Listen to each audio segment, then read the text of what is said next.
Y hoy, afortunadamente, tenemos una gran visita, que es la visita de Alejandro Melamed. Alejandro, bueno, súper experto en educación, súper formado. Alejandro es contador y doctor en ciencias económicas y además ha hecho muchos estudios de posgrado y además es profesor en universidades variadas con una idea muy dinámica, un conferencista muy reconocido acá en Argentina y en el mundo y en muchos espacios también diversos. Es un conocido orador de TEDx, van a encontrar sus charlas, así como nos enfocamos en mirar una, van a encontrar muchas de sus propuestas de conferencias en YouTube y en otros espacios.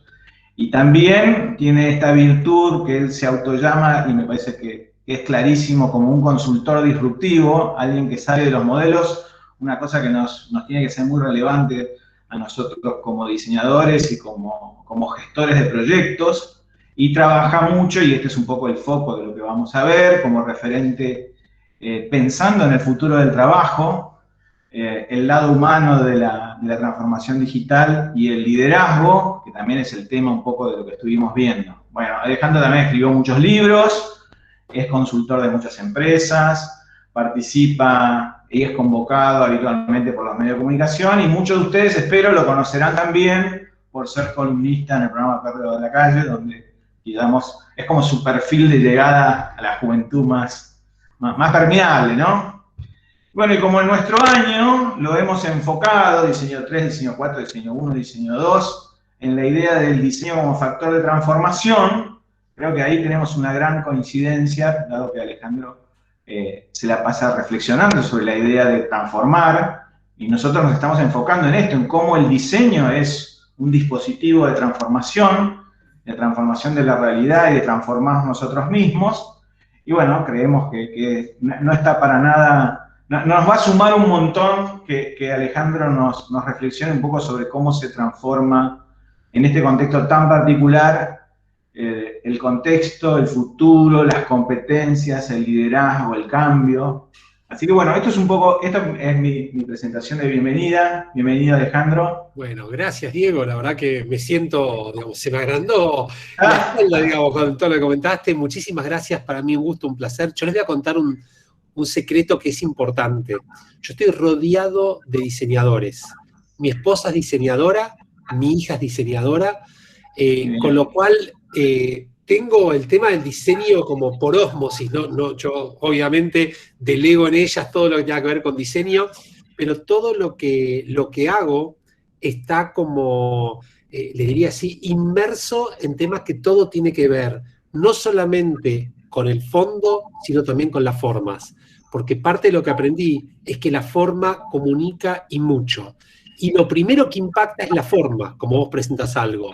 Entonces, hoy en día la forma y el contenido, así como arte y ciencia, cada vez están más integrados, y para mí el diseño es eso, es arte con ciencia y ciencia con arte. Creo que también tenemos que entender que fondo y forma también están íntimamente relacionados. Punto número uno. Punto número dos, también me parece que es importante que todos ustedes comprendan, y ahora vamos a charlar, Diego, sobre los resultados de las encuestas que les hicieron, pero que hoy en día no hay profesional que esté trabajando en las empresas que no hable de design thinking. Y cuando se habla de design thinking, y me acuerdo que, es más, yo la primera vez que escuché design thinking es cuando estuve en el 2016 en Singularity University. Para los que no saben, Singularity University es un lugar en el mundo que queda en la mitad de Silicon Valley, en el campus de la NASA, donde te enseñan todas las tecnologías exponenciales y te enseñan todos los grandes problemas que hay en el mundo. Educación, salud, pobreza, corrupción, democracia, etc. Y lo que tratan de buscar es soluciones a los grandes problemas que hay en el mundo que impacten en por lo menos 1.000 millones de personas, el 15% de la población mundial. Ahora, lo interesante es que me acuerdo que yo volví ahí con todas ideas disruptivas, ideas espectaculares, entonces les digo en mi casa, ¿y saben qué? Ahora está el concepto de design thinking, y esto que parece una gran novedad, me dicen, pero hace años que trabajamos en esto, digamos, me está diciendo de lo que trabajo, es decir, me estás describiendo de lo que trabajo. Y el pensamiento de diseño, y me meto específicamente en lo de ustedes, es tal vez la gran ventaja competitiva que tiene cada uno de ustedes y que no es consciente de todo lo que tiene. porque hoy en día no hay negocio que no trabaje a partir de la idea del pensamiento de diseño, y ustedes no tienen que ir a un curso de pensamiento de diseño, ustedes lo tienen incorporado en el ADN de cada uno de ustedes. Entonces, y ahí metiéndome un poco en lo que ustedes han respondido, y lo que me generó escuchar esto, es que ustedes piensan, como tradicionalmente pensamos todos aquellos que estudiamos algo, que vamos a trabajar exclusivamente de aquello que estudiamos. Y la verdad que yo les digo, de contador tengo, no sé, el 1%, y jamás me imaginé, mientras estudiaba para ser contador, o cuando hice mi doctorado en la UBA, que iba a trabajar de lo que estoy trabajando. Entonces, ya les quiero dar una reflexión. Todos ustedes van a trabajar de cosas que aún ni siquiera fueron inventadas. Vuelvo a reiterar, van a trabajar de cosas que aún ni siquiera fueron inventadas. Sin embargo, todo aquello que hoy están no estudiando, sino lo que están aprendiendo, que es distinto a lo que se estudia de lo que se aprende, todo aquello que están aprendiendo hoy es el fundamento clave de la ventaja competitiva en el mercado laboral de cada uno de ustedes. Entonces, hoy que se habla de product owners y shapers y un montón de conceptos que hay en las compañías digitales, que eran términos que no tenemos idea, de community director y un montón de cosas, en realidad es poner en práctica capacidades que tenemos cada uno de nosotros. Entonces ya te quiero responder a una pregunta que me la hiciste previamente, Diego, y es, ¿qué me genera las respuestas que escucho de ustedes? Y a mí lo primero que me genera es sorpresa y no tan positiva. Y quiero ahí ser como ir al punto de dolor, ¿no es cierto? Que ustedes piensen que la habilidad de, por ejemplo, adaptarse al cambio, solamente 2 de cada 3 de ustedes piensen que es importante para llevar adelante proyectos, es casi un error de matriz de un diseñador o de una persona que quiere trabajar con pensamiento de diseño.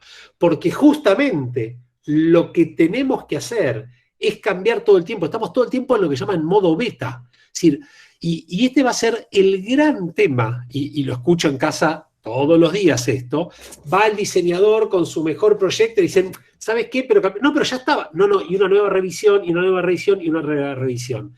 Y la verdad es que hoy en día llegar a la perfección es imposible. Por eso les voy a hacer una propuesta, y ya para empezar a hablar de esto. Uno de los problemas más grandes que tienen las personas que trabajan hoy en el mundo laboral es tener el pensamiento perfeccionista. Y los diseñadores son especialistas en pensar en términos de perfeccionismo. El perfeccionismo que implica que hay una sola solución perfecta y las 99 restantes son imperfectas.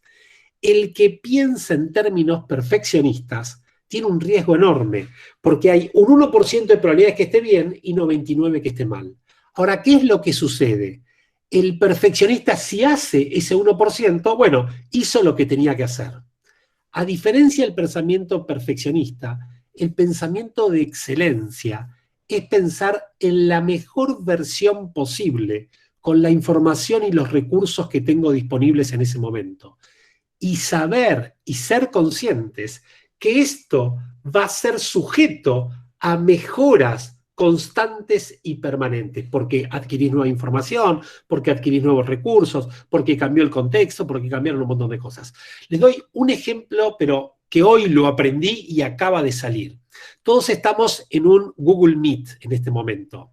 ¿Ustedes se dieron cuenta cómo Google Meet se fue perfeccionando a lo largo de estos últimos meses? De hecho, trabajo con Google y ellos me dijeron, te vas a sorprender de los cambios que vas a tener. De hecho, el último cambio, y es un cambio de diseño, y por eso se los digo, no sé cuántas ventanitas están viendo ustedes en el mosaico en este momento, pero Google Meet acaba de sacar la versión donde si ustedes van a los 3 puntitos que tienen el ángulo inferior derecho, van a ver que dice cambiar diseño, y en el cambiar diseño, cuando ponen mosaico, tenés una barra para ir cambiando la cantidad de personas que podés ver. Es decir, algo que hace 3 semanas hubiera sido imposible, hoy podés ver a 49 personas juntas, ¿no es cierto?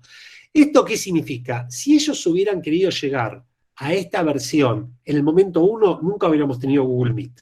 Nosotros lo tenemos y después vemos el release 1.0, 2.0, 3.0, y así vamos mejorando. Ahora hay otra cuestión en el pensamiento perfeccionista versus el pensamiento de excelencia. El pensamiento perfeccionista no tiene disfrute del proceso, porque sufre hasta llegar a la perfección. El pensamiento de excelencia tiene disfrute del proceso. Entonces, acaba otro concepto que me gustaría transmitirles, y es que el proceso también es el resultado.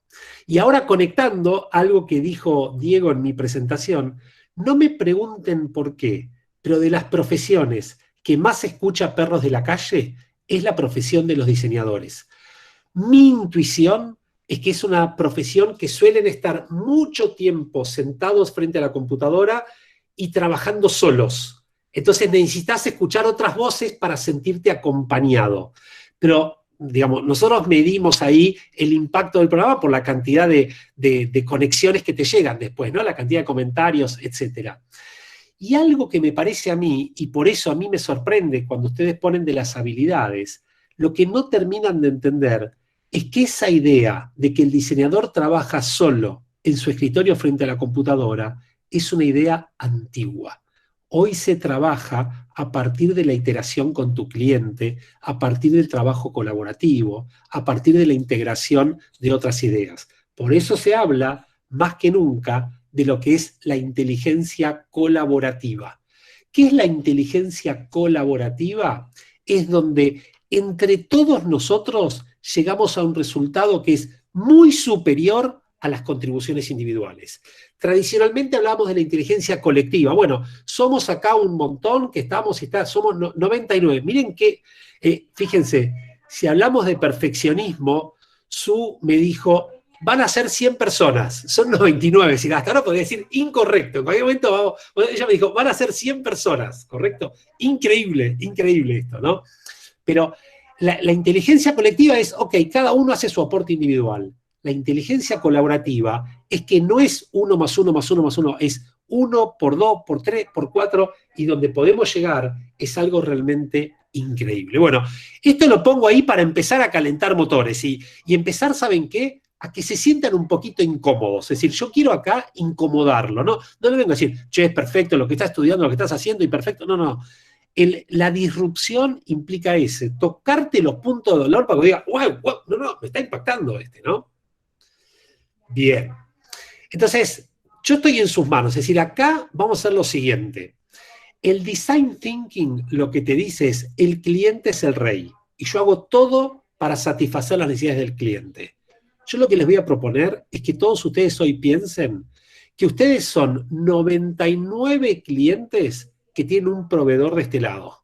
Sáquense todas las ganas de eso que les pasa siempre estar del otro lado, y hoy soy yo el proveedor al que ustedes le tienen que demandar todo aquello. Entonces, vamos a navegar a la profundidad del agua que ustedes me vayan señalando. Así yo lo hago con mis alumnos, tanto en la UBA, como en San Andrés, como en Salamanca. Yo les digo, nosotros podemos navegar a la profundidad que ustedes digan. Yo estoy al servicio de ustedes. Es de ustedes la clase, háganse cargo y hacia ese lugar vamos navegando. Escucho, a ver, vamos a ver, esto que le dije, a ver, alguien que se sienta molesto, no, mirá, ¿de qué estás hablando? ¿Qué te pasa? Yo me rompo el alma estudiando y haciendo las presentaciones y van 4 años de estudio porque es una carrera muy sacrificada y son noches que no duermo armando esto y vos me venís a decir esto ahora y que el diseño no es lo más importante, que lo más importante es la empatía y lo más importante es el trabajo en equipo. Este es un trabajo donde yo laburo y tengo que entregar perfección. A ver, ahí está, perdón, ya estamos en 103, ¿correcto? ¿Te podría decir en este momento? Sí, ya estamos, me pasé. ¿Cómo es perfección? Porque ya nos pasamos. Sí. Estoy tocándola. Dale, Magalí. Mira, yo hace poco empecé a trabajar en una agencia en la parte de diseño, la sección de marketing, pero yo estoy como diseñadora gráfica, y en realidad coincido con muchas de las cosas que vos decís al respecto del trabajo en equipo, porque me he dado cuenta de que muchas cosas que yo pensaba, esto está listo, y de repente por ahí el otro me dice, che, ¿te fijaste esto? Que no está... Y es como, tenés razón, ok. Hay mucha autocrítica. También otra cosa que me pasa que como experiencia de diseño en general, por lo que mencionaba de los clientes, y yo entiendo que tenemos que trabajar para el cliente, es muy difícil a veces también, y entiendo que tenés razón, también entiendo que hay tal vez una discordancia con la realidad, que es dependiendo del tipo de cliente con el que se trabaja, qué tan dispuesto esté a entregarnos la confianza de que vamos a trabajar para hacerlo mejor para esa persona, y que eso también tiene que ver con cómo nos comunicamos con él, pero que hay veces que está el micromanaging, que creo que también es una cuestión del cliente que es muy zarpada, que hay veces que es como, estoy tratando de ayudarte, esto no va a funcionar, y es muy difícil comunicarlo a veces, pero sí siento que tenemos que escuchar al cliente, por supuesto, porque es su bebé, digamos, el que Sí, estamos está diciendo. buenísimo lo que decís, Magalí, está buenísimo, pero quiero hacerte una observación. Por supuesto. Este es lo que se llama el contrato inicial. Es Sí. como cuando uno entra a trabajar a cualquier lugar, hay una sola oportunidad de hacer un buen contrato inicial. Vos la perdiste, no la hacés nunca más. Es decir, si vos no arreglaste bien la guita, si vos no arreglaste bien los horarios, si vos no arreglaste bien el lugar de trabajo, después arreglar eso que no estuvo coordinado en el primer momento es imposible. Me ha pasado. Es como, me imagino cualquier profesor, así lo solemos hacer, y especialmente la UBA, primer día, estas son las reglas de cátedra, estas son las normas, así vamos a evaluarlo. Si yo no te lo digo el primer día, después no te lo puedo decir más. Me importa la presencia, no me importa la presencia, me importa que entreguen a término. Todo eso te lo decía el primer día. Eso se llama claridad contractual. Punto número 1. Ahora, punto número 2. Vos tocaste un punto que te voy a decir, más que de mi punto de vista, de las vistas de mi punto, que es muy diferente, y esto es muy de diseño también, yo les voy a proponer lo que llama la fórmula de la confianza. Y vos estabas hablando precisamente de cómo genero la confianza con el otro. Ustedes vieron, no sé, con un amigo, con el verdulero, con el taxista. Una vez que vos confiaste, sí, ya está, yo no reviso más, ya confío en el otro. Sí. Es muy difícil lograr la confianza, te lleva mucho tiempo y es muy fácil perderla. Si todo eso que hiciste, un acto puede hacerte perder toda esa confianza. La confianza se construye con actos, no con palabras.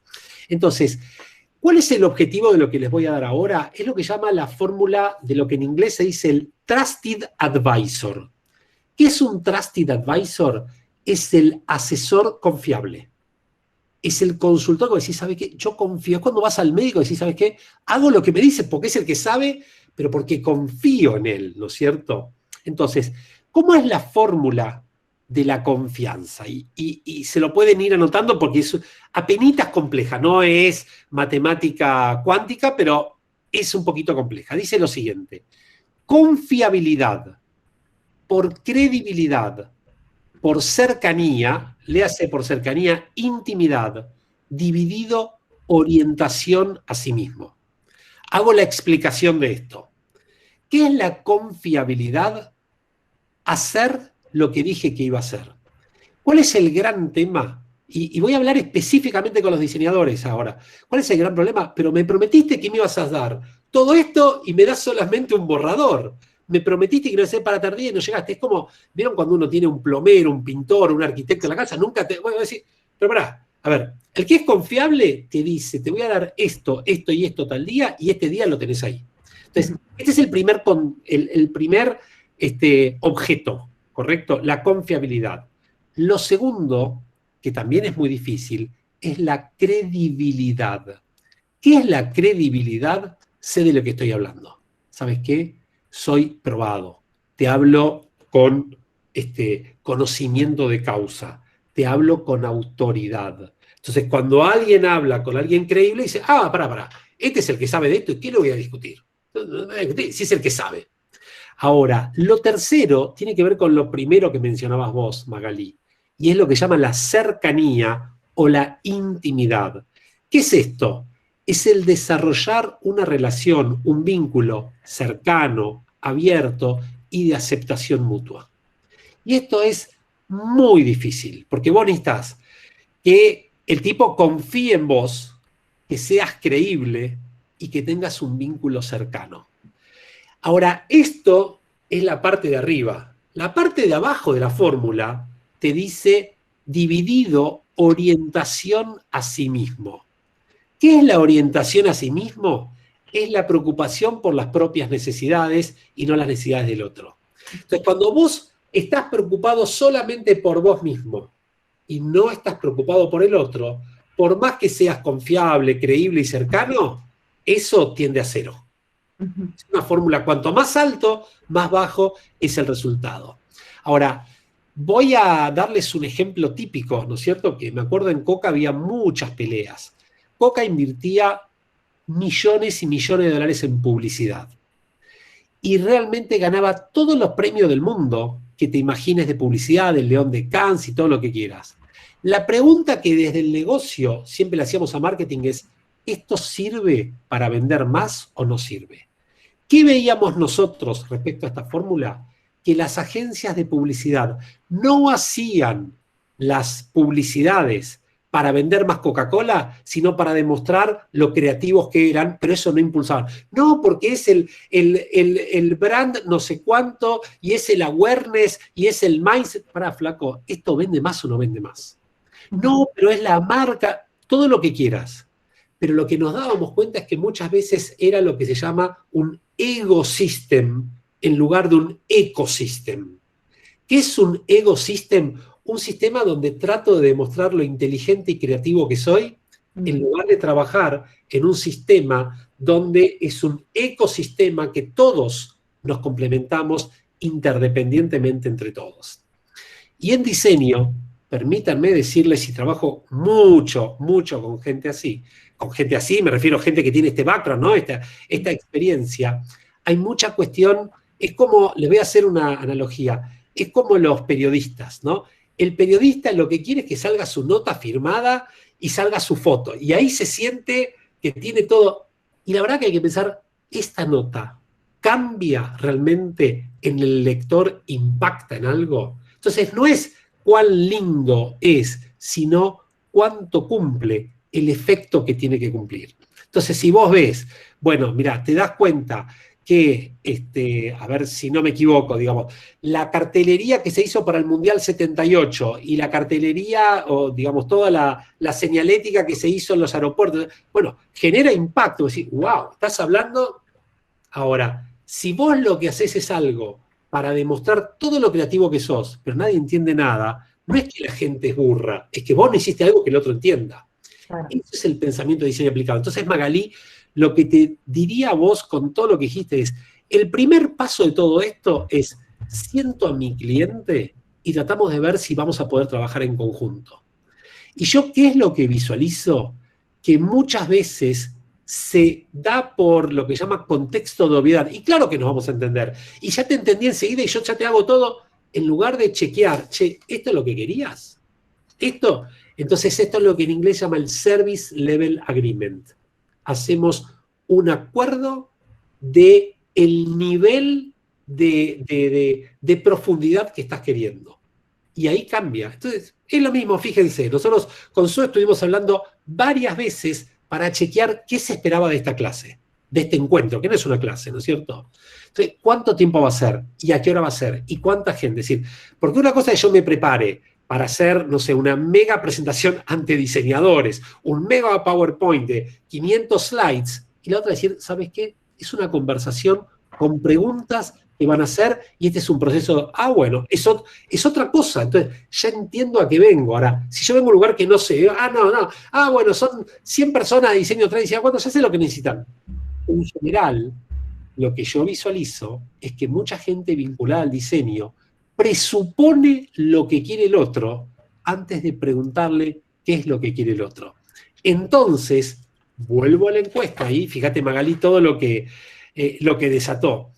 Que cuando yo veo que solamente el 1,3% de las 79 respuestas que recibimos dice que la empatía es un conocimiento clave para el desarrollo profesional, me preocupo.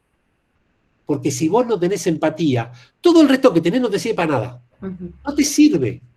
Y la empatía, miren, esto me lo enseñó el decano del IAE, de la Escuela de Negocios de la Universidad Austral. Dio un ejemplo espectacular. Dice, todo el mundo dice que empatía es ponerse en lugar del otro. Dice, les voy a dar un ejemplo que parece medio feo de decir, pero lo van a entender claramente. En una conferencia muy, muy grande. Y él dijo, empatía es, ¿vieron cuando íbamos a jugar al bowling? ¿Se acuerdan la época que íbamos a jugar al bowling? Te daban zapatos, ¿no es cierto? Tenías que ponerte unos zapatos especiales. Y él dice, empatía no es ver los zapatos de otro y ponértelo. Es apenas se sacó los zapatos el otro y aún están calentitos, ponértelos. Eso es jodido. Eso es difícil. Les cuento un ejercicio de empatía que hacíamos en Coca. Teníamos que entender a las nuevas generaciones. Entonces era muy fácil hablar de las nuevas generaciones, pero mucho más complejo era irnos un viernes, sábado y domingo a estar las 24 horas, entender lo que es una previa, entender lo que es un fin de semana de un joven, entender cómo se vive, entender qué lugar ocupa la bebida, entender en qué momento podría consumir. Es lo que se llama ponerte en la experiencia de tu cliente potencial y entender qué es lo que pasa. Entonces, la empatía para mí en un diseñador es todo, porque si vos lo entendiste, es como que parto de un montón de supuestos que no tienen nada que ver con la realidad. Entonces, yo les voy a decir, me preocupó eso, me preocupó que ustedes digan, y lo dijiste, pero así, con todas las letras, Magalí, que el trabajo en equipo, solamente el 1,3%, justamente lo que tienen que hacer es aprender a trabajar en equipo, porque el trabajo que muchas veces se visualiza de los diseñadores es que son, y perdónenme, y lo digo por experiencia en casa, muy individualistas y estrellas. Todos son la estrella. No, yo no voy a hablar con uno de marketing, uno comercial. ¿Qué sabe? Me va a tocar, yo te doy esta pieza y esta pieza está impecable. ¿Y qué sabe lo que quiere el otro? ¿De dónde presupone? No, porque si no le pongo el magenta exacto o el, ¿cómo se llama? De la cosa de colores, ¿cómo se llama? No, tiene un nombre eso, me matan. Sino, Pantone. el Pantone, ahí me están soplando, del Pantone. Si no te doy el Pantone exacto, ¿cómo vas a tener el Pantone? Es 1,58. Pero pará, ¿qué es lo más? Ahí lo tiene, mira, Diego lo muestra, ahí está. Exactamente eso. A mí me gusta porque hablamos como en casa, ¿no? Me siento como que estoy hablando ahí en casa, y estas son las cosas que me parece que tienen que entender que cambió el concepto de diseño tradicional al diseño nuevo. Miren, yo les voy a dar una analogía. Yo hace más de 25 años que enseño en la UBA. De hecho, enseño en la misma cátedra de Ciencias Económicas de grado, más allá de enseñar en maestrías y todo, en la misma cátedra que yo cursé cuando era alumno, que es Gestión y Costos, ¿no? Le falta muy poquito para recibirse. Y en la última clase de cada cuatrimestre les doy una clase que trato de partirles la cabeza, y se llama El Contador del Futuro. Y lo que les digo es, ustedes van a ser los futuros cartoneros si piensan que van a trabajar liquidando impuestos, haciendo auditorías y trabajando en las cosas así de balances y todo esto. No existe más. Eso va a ser todo automático. Es como que yo les dijera a ustedes que tienen que seguir diseñando con hoja, ¿no? ¿Cierto? Hoja y la Rotring y todo esto que tantas noches pasaron en casa, ¿no? Digo, no va más eso, ¿no? Entonces, hay que entender todo lo que están aprendiendo, que es un montón, para qué les va a servir.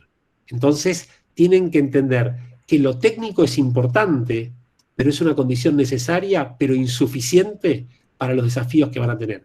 Ahora, sepan algo, tienen una ventaja competitiva enorme, tal vez, les diría, para muchos que están en el momento de la carrera ahí adelante.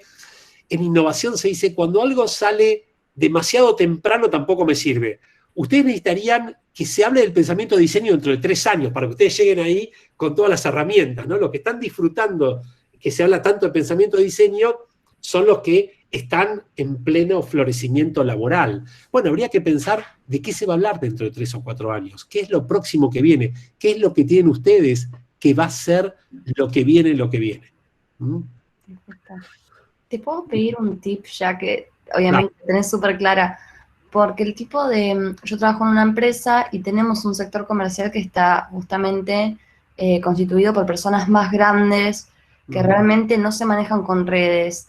Y cuesta mucho poder, este tema de la comunicación, este tema porque una cuestión es tener empatía por el otro, pero es cómo hago que el otro tenga empatía por mí, que ya lo mencionaste un poco porque tiene que ver con esa credibilidad y demás, pero es como que siempre termina habiendo un choque en ese sector y es muy complicado tal vez poder decir, si ustedes, o sea, esto es válido y era válido tal vez hace 10 años, claro, pero en el día de hoy se los va a comer el mercado porque no, o sea, lo que estás planteando no es viable ya. O sea, claro, es viable, pero no va a tener un resultado. Está buenísimo, está buenísimo. Magalí, mira, te respondo por 2 lugares. El primer lugar, que es el más fáctico, si me preguntás, hoy las organizaciones son lo que llaman Data Driven Organizations. Todo está basado en datos. De hecho, les voy a decir algo. Les voy a citar a un autor que se llama Joseph Ayoun. Este fue un profesor que lo tuve en un programa que fui a hacer al MIT, que el tipo es espectacular. Él tiene un libro que se llama Robot Proof, cómo ser a prueba de los robots, ¿no es cierto? Y él lo que dice es que los analfabetos del siglo XXI son personas que no tengan 3 cosas, que no tengan conocimientos de datos, conocimiento de tecnología y conocimientos humanos. Como vos me estás describiendo a esta gente, son analfabetos en las 3 áreas, ¿no es cierto? Ahora, ¿cuál es la manera de no pelearse, sino ir con lo que llama... No quiero traer, no lo quiero. Con las pruebas, es llevar data. Entonces vos decís, ¿sabés qué? Te voy a explicar algo. El 83% de los jóvenes no ve más televisión, sino que todo lo hace a través de esto que se llama teléfono celular. El 48% de los jóvenes, te digo algo, el 48% de los jóvenes pasa 3 horas o más en redes sociales. Entonces, vos aquí, y de hecho, mirá, te voy a dar un dato que no es menor. En una empresa que es enorme, enorme, de consumo masivo, pero de las top, de las que más invierte en publicidad, hablando con el director de recursos humanos, me decía, Ale, ¿te puedo explicar algo? Tendríamos que desvincular a todo nuestro departamento de marketing. Digo, ¿por qué? Me dice, porque lo único que saben es armar la mejor publicidad para pasarla en Showmatch o en lo de Susana Jiménez. Y hoy en día, Showmatch a Susana Jiménez lo ve solamente mi abuela, me decía él. Entonces, como tienen la mentalidad que solamente saben hacer eso y no saben nada de marketing digital, no saben nada de redes, no saben nada de community, etcétera, etcétera, me dice, no puedo, no, tengo que cambiarles el disco rígido, es recablearlos. Ahora vamos a hablar reskilling y upskilling, ¿no es cierto? Entonces, este es el primer concepto que te transmito. Para mí, a esta gente tenés que ir con data, es decir, con, bueno, tanto, esto dice Kantar, esto dice Ipsos, esto dice quien sea. Punto número 1. Y hoy en día está accesible en todos lados esto. Ahora, el segundo punto que te quiero tocar es más complejo. Y es la evolución que hay de la palabra diversidad a la palabra inclusión. Y esto impacta en todos ustedes. Todas las empresas empezaron a hablar hace un tiempo en la diversidad. ¿Qué es la diversidad? Contratar gente que sea diferente género, diferente orientación sexual, origen socioeconómico, ideología, origen de profesión, etcétera, etcétera. Ahora, también les cuento un ejemplo de Coca-Cola. En Coca-Cola, que habíamos empezado hace muchos años, yo me fui en el 2015 de Coca, habíamos empezado hace muchos años con el tema de diversidad, contratábamos a mucha gente diferente, es decir, de todo. Pero ¿qué hacíamos? La primera semana los Coca-Colizábamos. ¿Qué significa esto? Le hacíamos como un lavado de cabeza para que todos sean iguales. Entonces, en un momento nos planteamos y decimos, ¿para qué contratamos gente diferente si después queremos que sean iguales? Claro. Ese es el problema que tiene la mayoría de las empresas. Dicen que son diversos, pero no, juegan para que los números le den. Ah, sí, tengo 43% de mujeres. ¿Cuántas tenés directores? No, ninguno, pero tengo 43%. Sí, todo lo tenés en el primer nivel inicial, ¿no es cierto? El nivel inicial. Entonces, la evolución del concepto de diversidad es la inclusión. ¿Qué significa la inclusión? No solamente contrato gente que sea diferente, sino que además valoro que sean diferentes. ¿Qué significa valorar? Mejor que toda tenga. Si yo contrato, vamos a poner, supónganse en el extremo, soy un estudio de diseño, para ponerle bien para ustedes, y contrato todos diseñadores de la UBA que hayan estudiado en la misma cátedra, y van a pensar todo lo mismo. excepto que tengan una cátedra que piense en la disrupción permanentemente, ¿no? Pero, digamos, en la cuestión tradicional. Ahora, ¿qué tengo que tener? Yo tengo que tener distintas miradas, distintas ópticas. Y ahí, permítanme decirles algo que es muy positivo para ustedes. La verdad, miren, enseño, como les dije, en San Andrés, enseñé muchos años, sigo haciendo algunas cosas en Ditela, en Salamanca, pero para mí enseñar en la UBA tiene como esa química especial que no tiene ninguna universidad, porque es la universidad que corta transversalmente a toda la sociedad. Y tenemos de todos los niveles socioeconómicos, tenemos de todos los niveles de ideología, es decir, acá es como un popurrí de cosas. Y además, todos los que estudiamos en la universidad pública, y lo digo esto habiendo estudiado en la UBA tanto grado como doctorado, que es de lo más complicado que hay en la vida eso, son 10 años de estudio para que sea una idea de investigación, pero tenemos una ventaja, que no es, como se dice, por default, no es por defecto, pero sí es por experiencia. El que estudia en universidad privada tiene todos los lujos y tiene todas las características para que la clase sea de 25 alumnos, para cuando hace frío tienen calefacción, cuando hace calor tienen aire acondicionado, los profesores siempre están donde tienen que estar, todo funciona, te ponen toda la nota, todo funciona como un relojito. Los que estudiamos en la universidad pública enfrentamos un montón de dificultades. Mientras estamos enfrentando las dificultades, nos duele eso, decimos, wow, lo que hay que pasar ahora. En el momento que vamos al mundo laboral, tenemos mucho más, digamos, como la piel mucho más gruesa y sabemos enfrentar mucho mejor las dificultades. Y el mundo laboral no es otra cosa que aplicar lo que se llama la inteligencia, la inteligencia práctica, se llama, hay un autor que habla de la inteligencia práctica. ¿Qué es la inteligencia práctica? Hacer que las cosas sucedan. Entonces, obviamente que vos vas a trabajar, si tenés la super Mac y tenés la super pantalla, ahora, ¿qué pasa cuando eso no funciona? Cuando se te cayó internet, cuando tenés que... Bueno, ahí sacás mucho más recursos y creo, reitero, no por default, pero sí por lo que sucede. No es que el proceso está diseñado así, pero por lo que sucede, nosotros tenemos mucha más capacidad de enfrentar situaciones complejas en el mundo laboral día a día. ¿Mm? Así que mirá tus preguntitas chiquititas lo que disparó, Magalí, ¿no? Así que buenísimo que preguntes esto. Muchas gracias. Bueno, Lucía, ¿qué nos dice? Esperen que Lucía estaba diciendo algo ahí y me lo perdí, perdón. Lucía decide, aguante la universidad pública. Miren, yo les digo algo, además, yo hago algo una vez por año que me da mucho orgullo. Doy una clase en la Universidad de La Matanza. Si algún día pueden, les recomiendo que conozcan lo que es la Universidad de La Matanza. Es un orgullo total del país. El 95% de los estudiantes de la Universidad de La Matanza son la primera generación de la familia que concurre a la universidad.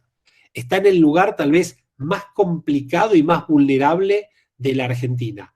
Sin embargo, es una universidad que no ves un papel en el piso. Es hermosa y un nivel de compromiso de toda la comunidad educativa que es impresionante. Bueno, la UBA, desde ya, digamos, siento mucho orgullo por haber estudiado y por ser docente de la UBA hace tantos años, y creo que también es una demostración de cómo lo público, cuando hay compromiso, puede funcionar espectacular y estar en los mejores estándares internacionales. ¿Qué más? Vamos a más preguntas. Vamos.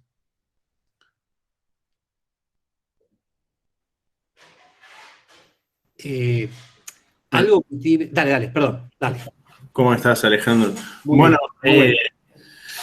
estuvimos viendo ahí tus charlas y eso, y un poco una conclusión o algo que veía yo es que vos decís que sí, que es verdad que el mundo va como muy a lo técnico, a lo robótico, a esto de herramientas que solucionan muy rápidamente todo tipo de cuestiones. Pero hay otra parte, que yo me traigo unas palabras como humanas, o parte de nosotros como seres humanos, digamos, no sé, la curiosidad, la intuición, o vos nombrabas, ¿sí?, la sensibilidad. Sí. Como, a mí me parece, no sé si está bien, pero bueno, es una conclusión mía de que eso tiene mucha potencia. O sea, si queremos ejecutar como máquinas o herramentalmente, está bien, es un skill, pero hay una habilidad que tiene que ver con la percepción de lo que nos rodea o de lo que pasa, que me parece que es re importante para el diseñador. No sé si...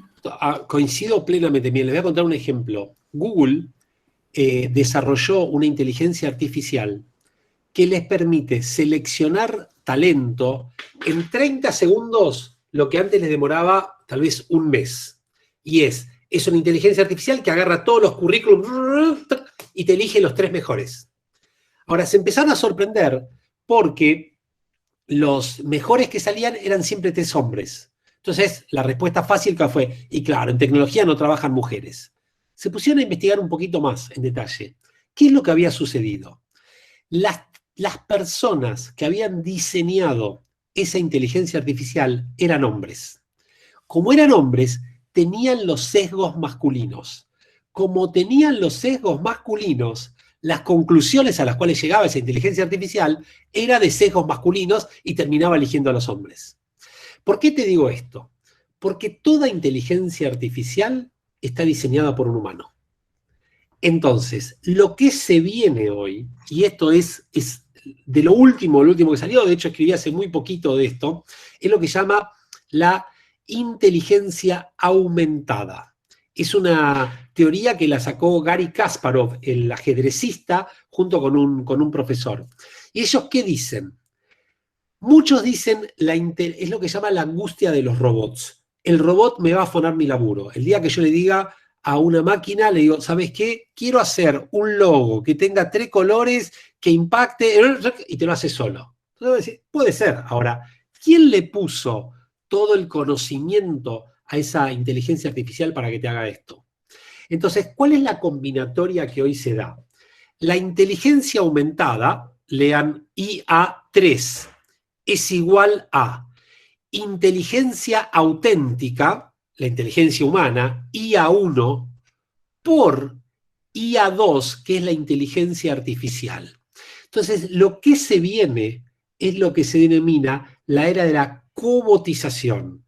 ¿Qué es la cobotización? Es la colaboración entre la máquina y la persona. Ahora, las máquinas, en realidad, ¿qué es lo que van a hacer? Van a hacer los trabajos que tienen que tener varias características. Primero, lo que sea repetitivo, lo que sea de bajo valor agregado, lo que sea sucio, lo que sea de muchísima información que hay que considerar, o lo que sea muy pesado. Ahora, todo aquello que requiere imaginación, que requiere creatividad, que requiere empatía, que requiere el soñar, la ilusión, la capacidad de sorprender y aplicar el sentido común, ningún robot, al menos por ahora, lo puede hacer. Entonces, lo que hay que entender es que no es o la máquina o la persona. Lo que hay es una potenciación entre la persona y la máquina. Es como que les diga, bueno, llegó la computadora y los diseñadores no diseñan más. No, pero pará.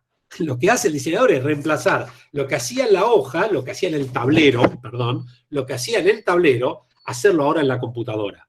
Ahora, esta computadora está al servicio de la persona. Entonces, yendo a tu punto, y de hecho, en el año 2010 yo publiqué este libro que es Empresas más humanas, mejores personas, mejores empresas, donde la postura desde hace mucho tiempo es a mayor tecnología, mayor necesidad de lo humano. Entonces la tecnología va a ser cada vez humana y las personas cada vez van a tener más tecnología. Ahora, hay lo que en inglés llama el uniqueness. El uniqueness es eso que vos sabés más que nadie. Y seguramente la computadora va a poder hacer todas estas, digamos, no sé, vos le das 800 cálculos, te lo hace en un segundo. Claro, eso lo va a hacer la computadora. Ahora, pedirle sentido común. De hecho, fíjense, un dilema ético que hoy se plantea. Autos autónomos, ¿correcto? ¿Qué es un auto autónomo? Un auto que funciona por cuenta propia. Ahora, quien programa ese auto tiene que decidir qué hace cuando va por una ruta y está por chocar, ¿correcto? ¿Qué hace? ¿Choca con un micro de escolares o con un señor de 90 años? Alguien tiene que tomar esa decisión. Entonces, ¿cuál es la diferencia? Cuando vos estás manejando, tal vez también tienes que tomar esa decisión. Ahora la tenés que tomar en un microsegundo bajo efecto del shock. Quien diseña el auto autónomo tiene que tomar 800.000 decisiones, porque si ese auto atropella a alguien, ¿a quién llevan en cana? ¿Quién es el que paga la multa? Entonces, todo esto nos lleva a otro punto que no es menor, Nahuel, y es la ética que debe regir a lo que es la inteligencia artificial. Y a mí me parece que lo que se viene son dos cosas o tres cosas muy importantes. Primero, lo que valen nuestros datos. Y yo les digo, no es menor. De hecho, hay una propuesta del Banco Interamericano de Desarrollo que las mega empresas tecnológicas le paguen toda la deuda externa de Latinoamérica con todo lo que ganan con nuestros datos. Nosotros les damos gratis todos nuestros datos. Gratis. Y nos utilizan para nosotros para lo que quieran. No, bajate esta aplicación. Bueno, bajate esta aplicación porque estás regalando tus datos. Y claro, Waze es espectacular, pero saben todos los movimientos que hiciste todo el tiempo. Y vieron cuando uno sale y de repente Google Maps te dice, te quedan 25 minutos para llegar a tu casa. Y si nunca te dije dónde vivo. Ah, no, pero si todos los días dormís en tal lugar y bueno, sabe que, bueno, cuando podíamos salir a la calle, ¿no? Entonces, esto es el primer punto, es el tema de los datos. El segundo tema que se viene es un gran pacto global de la ética. Y esto las compañías que llaman las FAGAM. ¿Qué son las FAGAM? Facebook, Amazon, Google, Apple y Microsoft. Estas empresas son las que dominan el 90% de la información que hay en el mundo. Después le pueden sumar, si quieren, Spotify. Hay un montón más, pero son como derivadas, ¿no es cierto? Entonces, toda esta información que está ahí, toda la manera como te manipulan, de hecho se dice, en el futuro no va a haber necesidad de hacer elecciones. ¿Por qué? ¿Para qué vas a hacer elecciones, movilizar a la gente? Si vos con lo que pones en todas tus redes sociales te pones a analizar en 30 segundos, saben quién vota a cada persona. Ya lo saben de antes. Y te pueden manipular como pasó en Estados Unidos, etc. Entonces, este es el segundo punto. Lo que les dije es, primero tema de datos, segundo tema de la ética y tercero tema de la transparencia. No es un tema menor el tema de la transparencia. Ahora, con todo esto, hay un tema que viene por detrás, que es el tema de la ciberseguridad, que no es un tema menor. De hecho, fíjense, y lo digo porque ya es público, yo trabajo mucho con una empresa argentina que es espectacular, que es Tarjeta Naranja.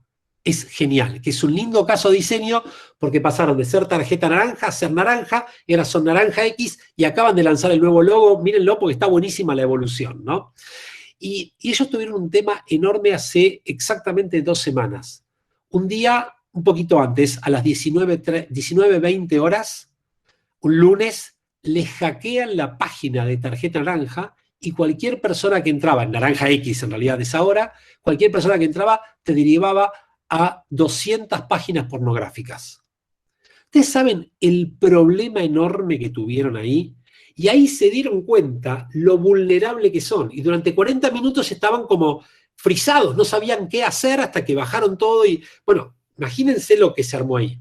Ahora, lo más interesante que decían es que los hackers lo que hacen es atacarte por un lugar para afanarte la información de otro lugar. Con lo cual están pensando qué es lo que iban a afanar, ¿no es cierto? De hecho, una historia que es pública también, que salió hace poco, en un hospital de Los Ángeles, de un día para otro les roban toda la información de todos los pacientes, toda la información, el hospital no podía funcionar, imagínense de un día para otro, el médico no sabe con quién está hablando, qué le pasa, qué alguien. Bueno, pidieron el rescate en bitcoins y lo tuvieron que pagar y fue un montón de plata. Entonces, esto es lo que se viene. Entonces ahí, cuando ustedes hablan de diseño, tienen que pensar ahora en cuál es la experiencia del usuario, como en Grey's Anatomy, exactamente. ¿Cuál es la experiencia del usuario que ustedes quieren diseñar? Entonces, tal vez ustedes no van a ser diseñadores gráficos en el futuro, sino lo que van a hacer son diseñadores de experiencias multimediales. Y van a tener que saber, además de técnica de diseño, van a tener que saber de un montón de cosas que tienen que ver con emociones, que tienen que ver con los sentidos, que tienen que ver con un montón de hecho, pónganse a estudiar. Le digo, yo me puse a analizar esto porque me di cuenta que recursos humanos también trabajan eso, en lo que es diseño de experiencias. Bueno, ¿qué pasa cuando una persona tiene contacto con algo? Bueno, es una experiencia. Lo que tenemos que hacer es transformar las experiencias en experiencias significativas y memorables. ¿Qué es eso? Una experiencia que te quede en la cabeza, pero fundamentalmente en el corazón.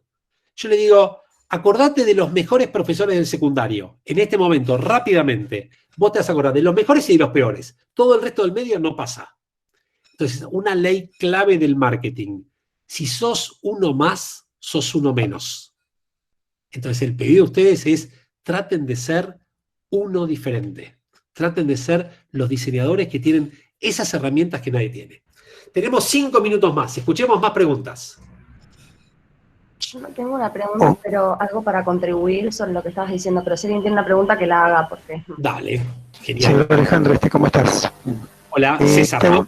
Sí, tengo una pregunta. Mira, vos acabas, ¿no?, de definir bien un perfil del diseñador y de ciertos aspectos que puede llegar a tener en el futuro con respecto a los datos, a la ética, a la transparencia.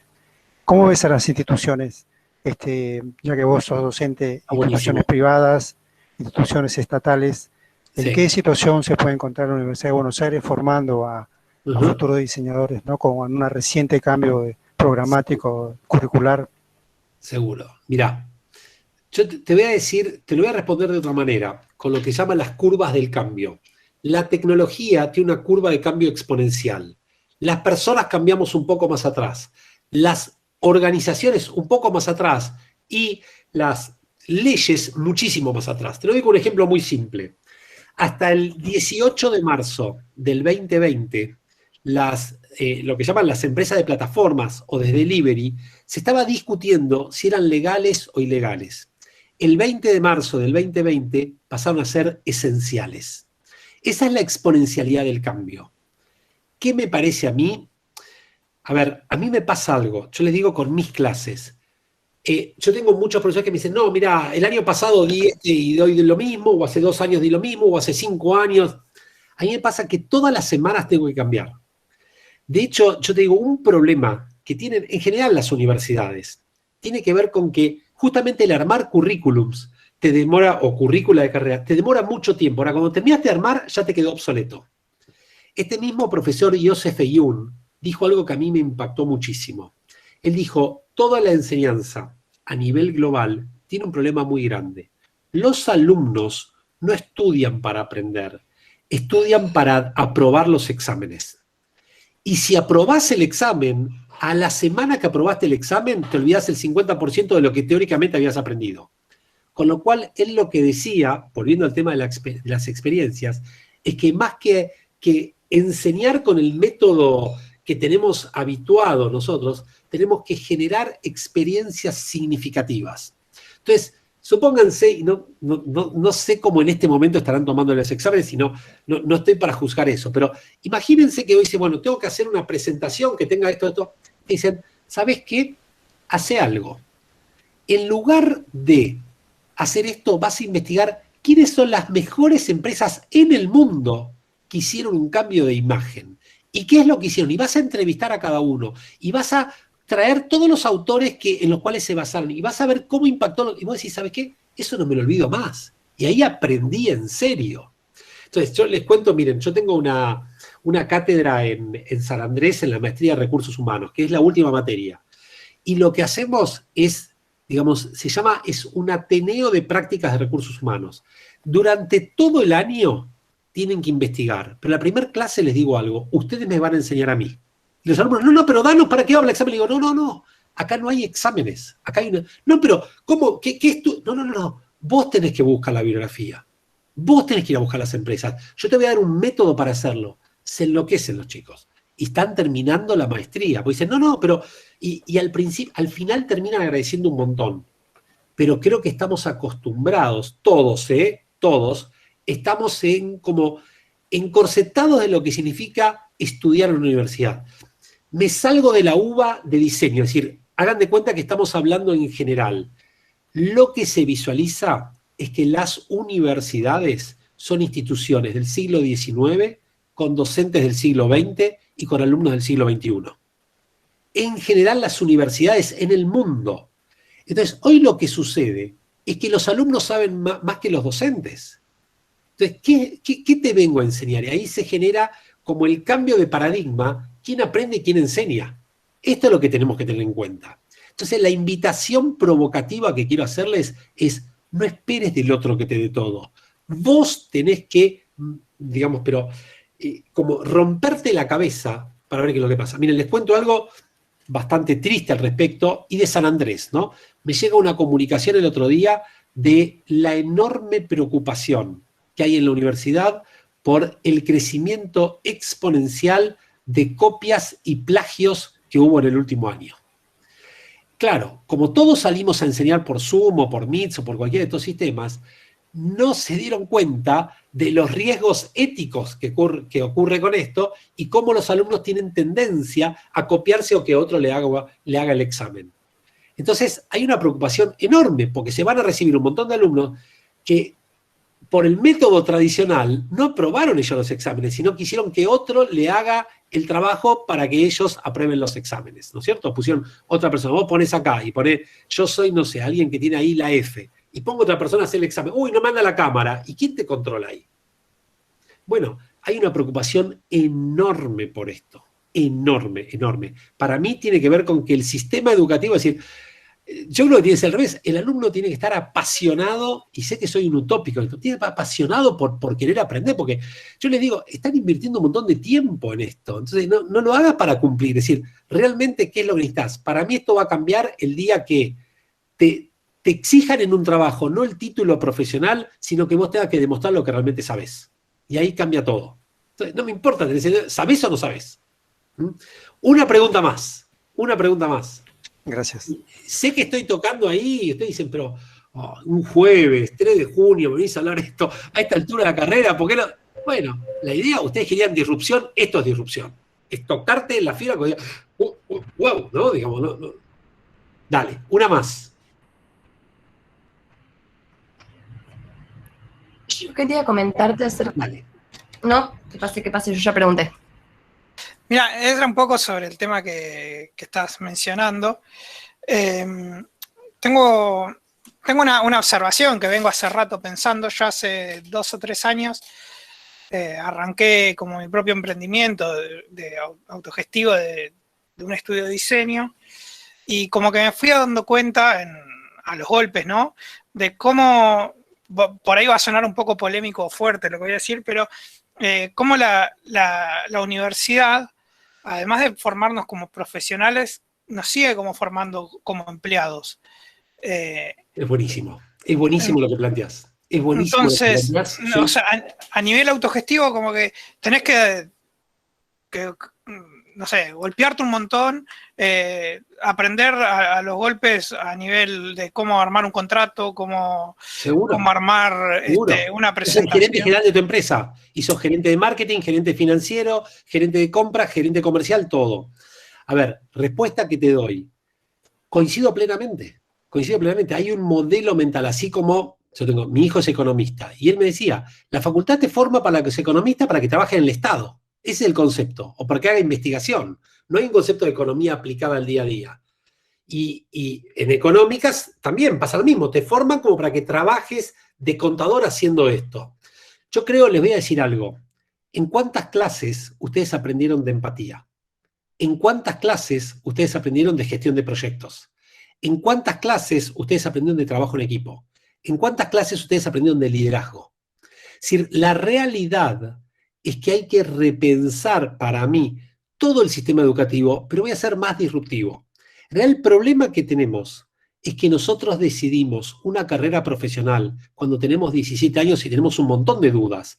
Y teóricamente, lo que estudiamos en esos 5 o 6 años que dura la carrera es de lo que vamos a trabajar toda la vida. Y uno de los inconvenientes más grandes que hay es que justamente esto va cambiando. Es más, está corroborado. Cuando uno estudia una carrera de 5 años, lo que estudió en primer año, cuando llega a 5º año, ya está obsoleto. Ese es el nivel de velocidad que hay hoy en el mundo de los negocios, ¿no? O en el mundo académico. Entonces, yo creo que algo que va a pasar en algún momento, no sé cuándo, es que en lugar de estudiar todo concentrado en ese momento, vamos a estudiar menos tiempo en ese momento, pero después a los 30 de vuelta, a los 40 de vuelta, a los 50 de vuelta, a los 60 de vuelta. Es como si lo distribuyéramos el mismo tiempo, no digo incrementar, a lo largo de nuestra vida aprovecharíamos mucho más. Y sepan que cada uno de ustedes va a tener varias carreras a lo largo de su vida. Porque a lo mejor dentro de 30 años decir, ¿qué diseño? ¿Te acordás? ¿Qué es eso hoy diseño? ¿No es cierto? Y van a haber cosas que hoy ni nos imaginamos, así como hoy existe la nanotecnología, como existen las neurociencias, como existe la computación cuántica, que hace 5 años. Yo les voy a hacer, para que terminen de entender el concepto, hace solamente 13 años que existe el teléfono celular inteligente.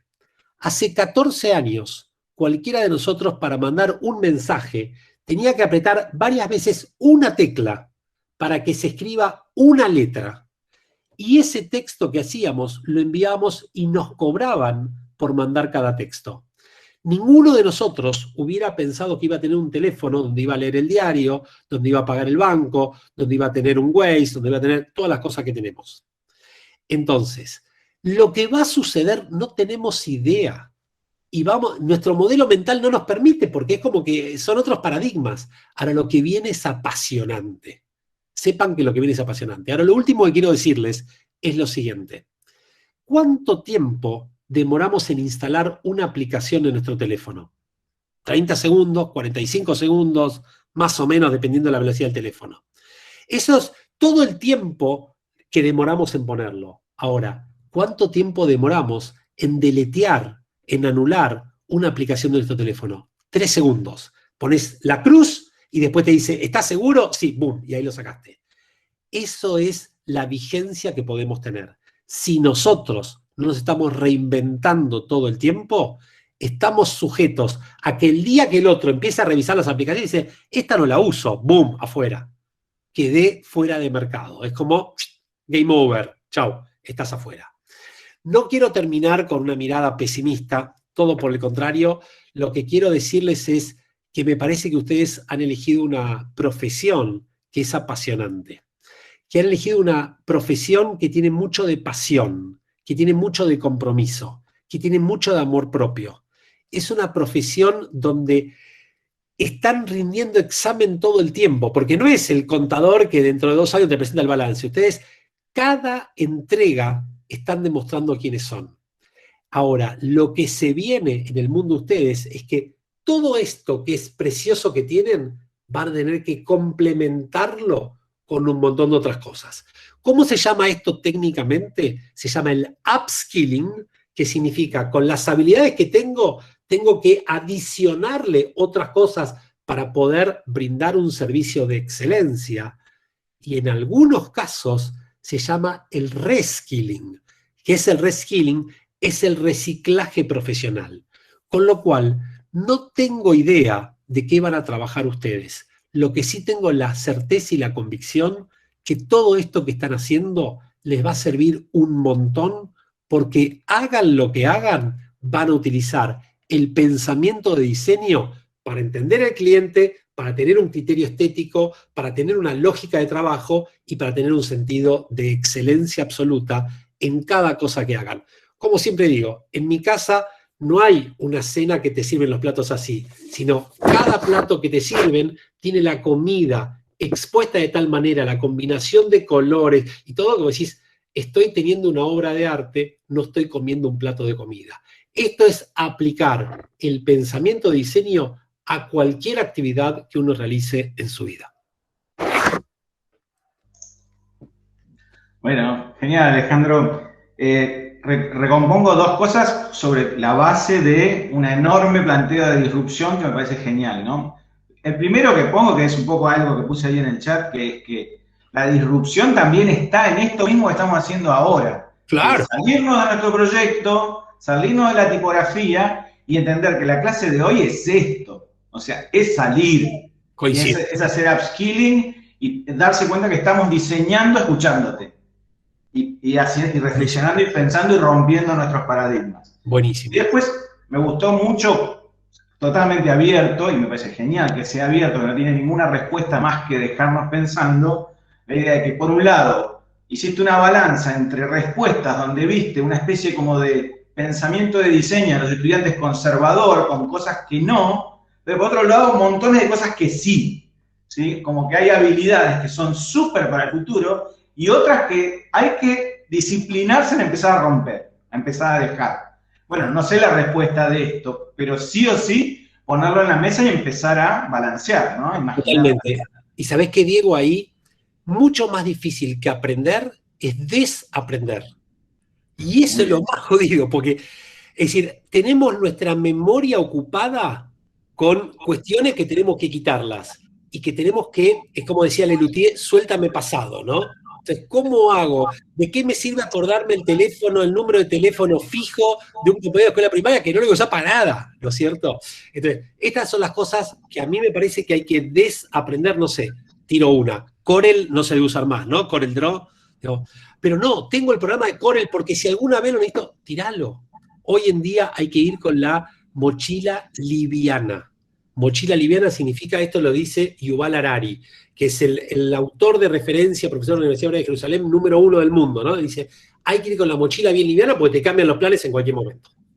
Bueno, y otra, te tiro una más que me hizo como entre lo que veníamos intercambio, que es que tampoco imaginarse que la juventud es garantía de que tu mochila no sea pesada. ¿Sí?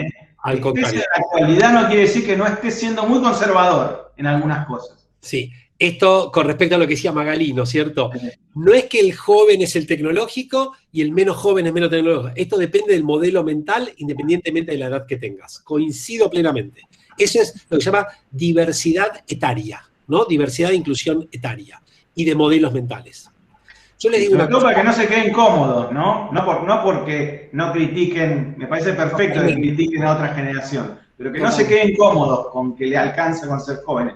O de repente en algunos modelos donde están sentados todo el día delante de su computadora, sin hablar con los demás, sin interactuar, sin empatizar, sin hacerse preguntas disruptivas, están llevando un modelo hiperconservador. Absolutamente, coincido plenamente.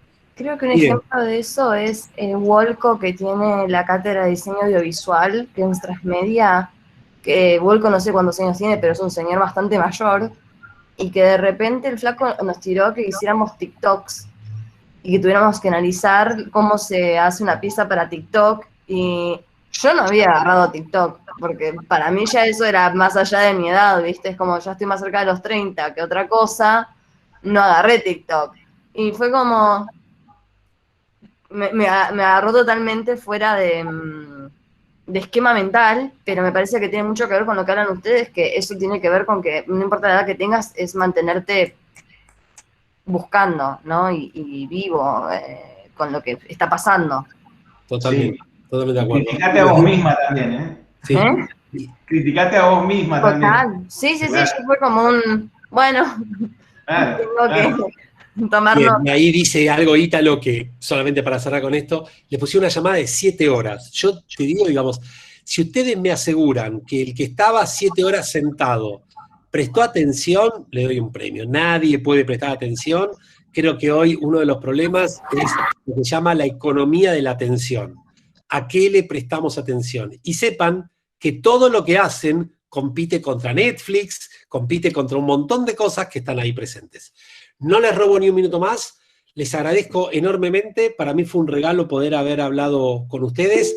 Un placer. Y bueno, y todo lo mejor. Y no tengo dudas que el mundo profesional nos dará la posibilidad de encontrarnos, así como con Su nos encontramos de casualidad en un contexto que no tiene nada que ver con esto. Bueno, la vida nos dará la posibilidad de encontrarnos sin lugar a dudas, ojalá que presencialmente la próxima. Un placer, ¿eh? Muchas gracias, Alejandro. Gracias mil, Diego, por la oportunidad, ¿eh? Un placer. Por favor, nos transformaste, que es lo importante. Bueno, un placer, ¿eh? Muchísimas gracias.